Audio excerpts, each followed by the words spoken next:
नमस्कार मंडळी, स्वागत आहे तुमचं आमच्या चॅनलमध्ये। आवाज महामुंबईचा, शोध बातमीचा, कौल मनाचा। चला तर मग आमचे चॅनल लाईक करा, शेअर करा आणि सबस्क्राइब करा। धन्यवाद। खेडमध्ये मुसळधार सुरूच, जगबुडी नदी धोका पातळीच्या वर, पुराचा धोका कायम। खेडमध्ये गेल्या 6 दिवसापासून सुरू असलेल्या पावसाने बुधवारी सकाळपासून जोरदार बरसण्यास सुरुवात केली आहे। पावसाची संततधार सुरूच राहिल्याने काही अंशी जनजीवन विस्कळीत झाले, तर जगबुडी नदी 600 मीटर ही इशारा पातळी ओलांडून 7.70 या धोका पातळीवरून वाहत राहिल्याने खेड बाजारपेठेमध्ये पुन्हा पाणी शिरून बाजारपेठेवर पुराची टांगती तलवार कायम आहे।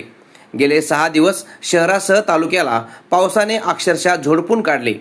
नारिंगी, चोरद व जगबुडी नदी पात्रातील पाण्याची पातळी मोठ्या प्रमाणात वाढली।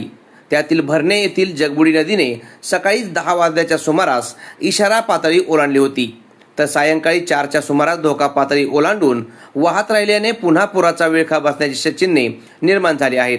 पाणी शहरातील मटण मच्छी मार्केटपर्यंत आले असून 18 तासाहून अधिक 2 दिवस येथील बाजारपेठ पुराच्या पाण्याखाली होती।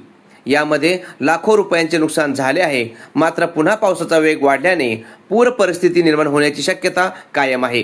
दरम्यान हवामान विभागाने अतिमुसळधार पावसाचा इशारा दिल्याने येथील प्रशासन अलर्ट मोडवर असून नदीकाठच्या गाववाड्या तसेच खेड शहरातील नागरिक व व्यापारी वर्गाला सतर्क राहण्याच्या सूचना देण्यात आल्या आहेत।